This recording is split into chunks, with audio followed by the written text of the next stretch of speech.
Umfana kaMkhwanazi wangimithisa waqeda lapho wangighosta. Cela ukukutshela ukuthi ngangithi ngithole indoda enemoto kodwa kuleli pholo lakhe sekugcwala amantombazana amambaca anama-hips ashaya laphayana ezansi. Cela ukukutshela ukuthi uposta ogologo kodwa ingane yakhe nje akalazi nokuthi ubisi lumalini esitolo, akalazi nokuthi iPampers lumalini. Uma wangiyala wathi mntanami lalela, khulisa umntwana wakho, khohlwa ngalo baba kaMkhwanazi. Khulisa umntwana wakho uyiyeke le ndoda engakufuni. Sebenza, zama, patanisa ukuthi umntwana wakho alaledlile. Ake bafethu beku-2014 mangabe ngithola umntwana. Ngimkhuliseke umntwana wami. Kulowo mzuzu angifune kushelwa, angifune ukukhulunyiswa indoda. Abafana mina ngiyabasaba at that point. Ake ngicela ukunitshela kuqhamuka uLucky-ke, uLucky usomabhizinisi wasendaweni. Akasiwo-ke umuntu wokuzalelwa la, umuntu wokufika, uqhamuke eNigeria. Cela ukukutshela ukuthi uLucky waqala nje yabona kancane engena kancane engisiza. uLucky engithengela, angilethela amaflower. Kwaqala ukuthi esigodini sangakithi because isigodi esincane kufika amaflower nje, kufika iNet Florist. Ngiyacabanga ukuthi wayikhokhela extra ukuthi ifike kuleya ndawo. Mefika kuLucky empilweni yami ngiyamtshela ukuthi angifune soka, angifune boyfriend, umfana nje angifune lutho ezongihlanganisa naye. Athi uLucky khulileka mama, akusibona bonke abafana abafanayo. Lalela, mina ngiyekele ngikunikeze uthando, ungibeke nje kwi-probation. Kuzothi mangabe ubona ukuthi lento engikunikeza yona awuyithandi, uhlukane nami ungiyeke. Ake ngempela bafethu ngithi ake ngimnikeze i-probation umfana. Phela nawo umzimba sometimes uyayidinga imfanelo zakhona. Ngisawumuntu-ke phela usingadlala ubaba wengane akusho ukuthi sekuphelile ngami. Ngisalidinga uthando, ngisayidinga imfanelo zomzimba. Shukuthi sivelane sithandane isiqothu sothando mina noLucky. Cela ukunitshela ukuthi uLucky uyangithanda, unothando. Yabona uthando lolu olunye, uyangisiza ngemali. Hayibo mina ngangiqala ukubamba u10K, 10 hour owami ngangiqala ukubamba ngoLucky. Ngicela ukukutshela ukuthi uLucky nasekhaya uyasupporta. uLucky nje, uLucky ekhaya bayamthanda. Uyakwazi ukuthi mina ngingekho afike ekhaya vakashela uma, afika anikeze uma uthando. Ngicela ukunitshela ukuthi sisakhona kuyona leyo mpilo. uLucky athi yazi ukuthini sithando sami, akukho kuhle ukuthi umuntu wesifazane awunayo imali yakho, awuyimele. Ngicela ukukusiza ukuthi uqale ibhizinisi. Angempela uLucky angisize ngaqala amabhizinisi amathathu. Hayibo lamabhizinisi abhuma avutha, yabona, kodwa phela samabhizinisi afufusayo kodwa nje imali yangena kulamabhizinisi. Sathandana kanjalo uLucky usetshengisa ukuba nesikhwele engakwazi ukuthi kuqhamuka kuphi nje out of the blue. Usebuza ama-password efonini yami ngimnikeze because bingekho into engizoyihide. Bengimthanda uLucky futhi ngiyicommitted kuyena. Angisiyena lo muntu wesifazane oba no-partner abaningi. Usefuna ukwazi ukuthi ubani ongifonelayo, sixoxa ngani, sikhuluma ngani. Athi the only man engimele ngifocuse kuyona uyena. Cela ukukutshela ukuthi wangi-isolate umuntu ngagcina sengingenami ngani, ngisho nabantu endaweni sebesaba nje ukungixoxisa. Sengifocuse kuyena nje kuphela uLucky. Ake uLucky waqala-ke manje uLucky uyaqala useyangi-abuse, yabona, useyangishaya uLucky, angishaye emotweni. Hayibo umuntu angishaye nginga-understand ukuthi sengishawelani manje. Cela ukunitshela-ke siyaqhubeka-ke nothando lwethu size sigcine sesimove in together. Ake mangabe simove in together uLucky ubekangishaya. Ngicela ukunitshela ukuthi ekungishayeni kwakhe mhlawumbe uzongishaya endleleni, angishiye lapho endleleni. Ngicela ukunitshela angishiye lapho, angiphuce isikhwama, angiphuce ama-ID, angiphuce yonke into, ngisho nanefoni. Mina ngizosuka lapho ngihambe ngey'nyawo, ngihambe ngihayikha ngize ngifike, ngingabuyeli endaweni yakhe, ngifike ngibuyele ekhaya. Ngizothi mangabe ngifike ekhaya ngifica uLucky usephambili, ubhizi uxoxa nomndeni wami, kumnandi, kufudumele endlini. Mangabe ngifika endlini ngibika lolu daba kube ngathi umina umuntu oneconsi, ukuthi vele nje mina ngumuntu oneconsi. Ngicabanga ukuthi umfana wakaMkhwanazi, uLucky nomfana wakaMkhwanazi abafani. uLucky uyanginakekela, unakekela umndeni wami, unakekela nomntwana wami. Ngicela ukunitshela ukuthi uLucky ukungishaya kwakhe because mangabe ngimuva in noLucky wathi angizwe nomntwana wami bese ku-affect umntwana wami ukuthi uyabona uLucky mangabe ekhuluma unevoice enomsindo vele, ivoice ethusayo, yabo mangabe ethetha-ke kona uthetha kushukume indlu yonke. Uke wangishaya phambi komntana wami at some point, but umntana wami yena akamshayi. Umntana wami useyilo mntwana nje olimele engqondweni ukuthi mangabe buye esikoleni uyivalele ekamereleni, angakhulumi namuntu iy'nsuku nje. Uyileso simo nje sobuzombinyana umntwana wami ngenxa yesimo esenzakala ekhaya. Yabona uLucky mangabe mina akanandaba noluvo lwami endlini. Uyena kuphela okhulumayo, uyena kuphela nje ofuna kwenziwa into eshiwo uyena.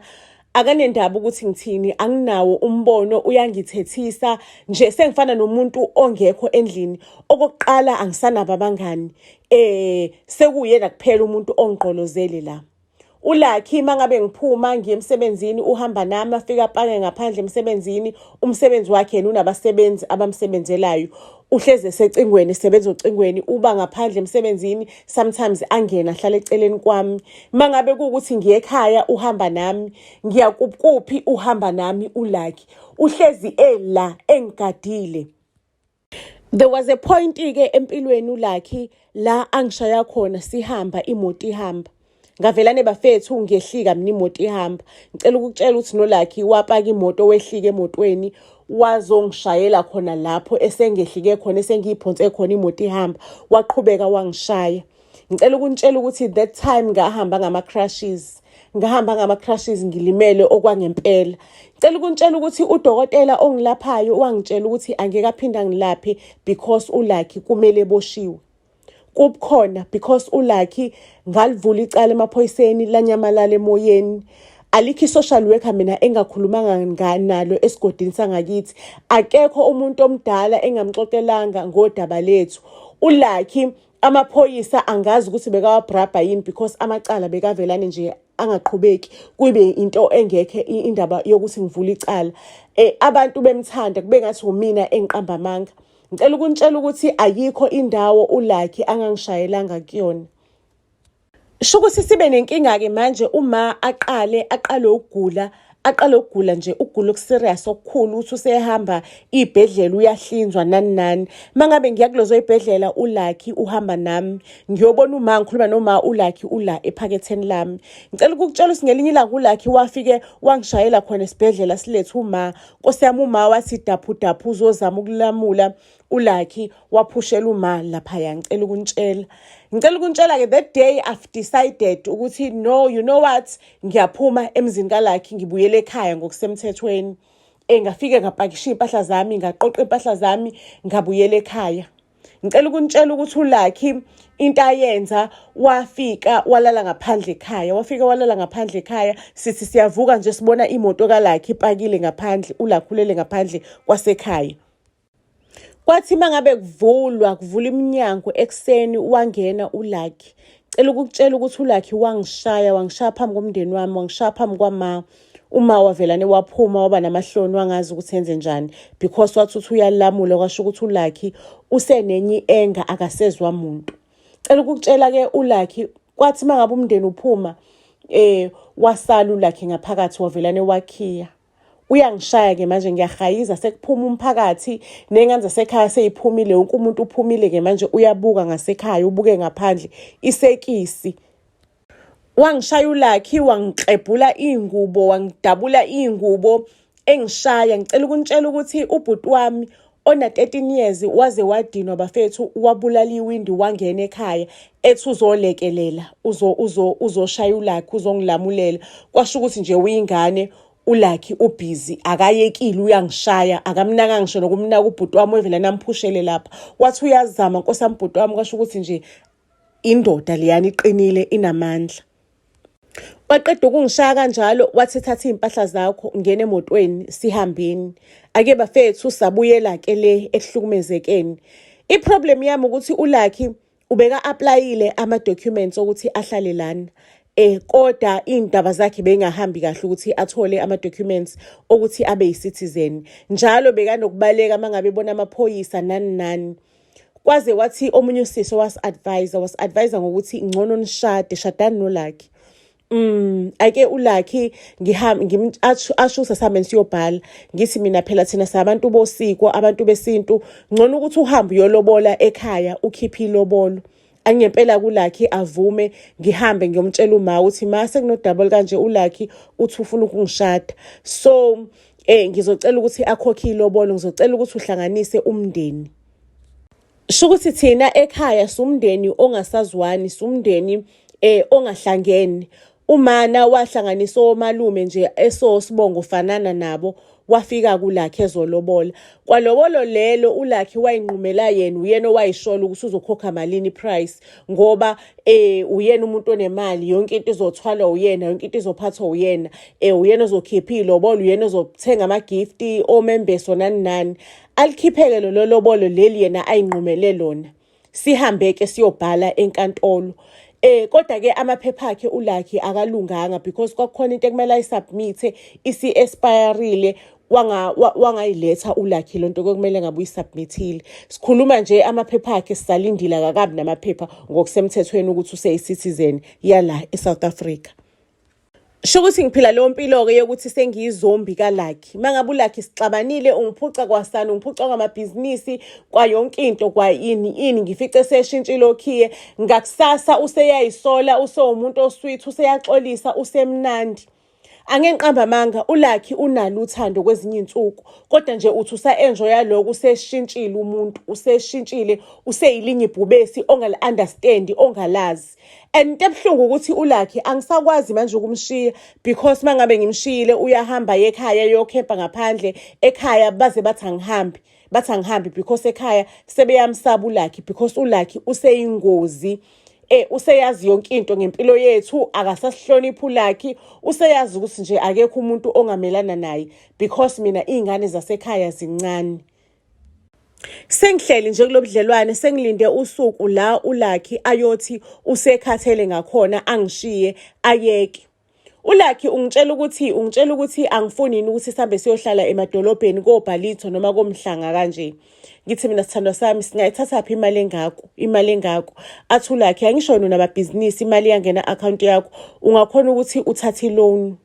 Angisho uLucky lo muntu lo ongaphikiswakhe angitshela ukuthi yena usewubonile umuzi afuna ukuthenga ufuna ukuthi sithathe iloan ka7 million ebank.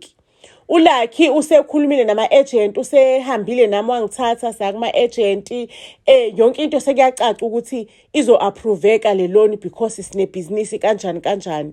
But Lucky imali engaka why kumele sithenge umuzi why kumele sithenge umuzi obiza kanjena athi phela sothatha enye ingxenye yemali sithenge umuzi obizayo enye ingxenye yemali soyithatha sivule ibhizinisi eli-stable ekuyilona lizosustaina impilo yethu yonke.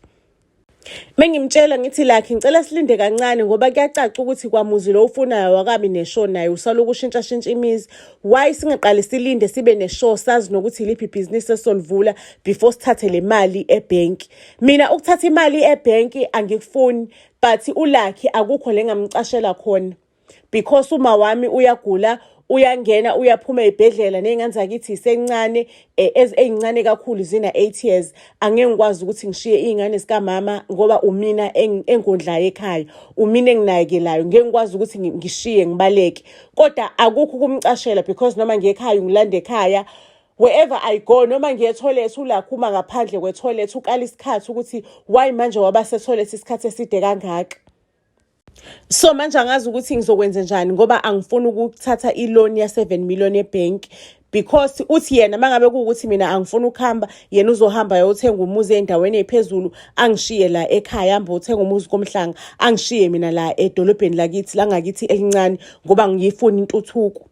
So ngisenkingeni ke manje yokuthi angisazi ukuthi ngizombalekela kanjani ngizomdakhela kanjani ukuthi ngingasithathi lesikolodo because uLucky impilo yami uyipheke ngebhodwe elincane. So ke ngiyayikhalela bakwethu family yaseBuzz SA ngiyayikhalela ukuthi mangabe kuukuthi ukhona umuntu oke waba kulesimo lesengikusona osaziyo lesimo engidlula kusona angitshela ukuthi uphume kanjani. Uphume kanjani kulesimo because akusasiyona impilo lento engiyiphilayo angisaphila impilo sengifana nomuntu ofile ebehamba Okubuhlungu ngakho konke ukuthi nengane yami istressekile, kanti ney'ngane zasekhaya zistressekile. On top of that, iphinde zistress ukuthi uma unalesifo lesi esikhulu esingamnikezile break, iy'ngane zasekhaya traumatized, and mina njengosisi omdala angikwazi ukuthi ngibe there for zona ngiyiduduze, because whatever engiyenzayo uLucky ula. Ngicela ningisize ngoba ngisabela impilo yami. Ngizosibeka lapho-ke family okwanamhlanje isitori sethu. Ngicela idibaneke kwi-comment section. Nisho ukuthi lolu daba leli mangabe kuwukuthi ukhona umuntu oke waba esimweni esinjengalesi, wasixazulula kanjani, noma mangabe kuwukuthi unombono ukuthi lolu daba lolu lungaxazululwa kanjani. Ngicela ucommente down below. Buzz SA to all social media platforms. Siyanithanda kakhulu.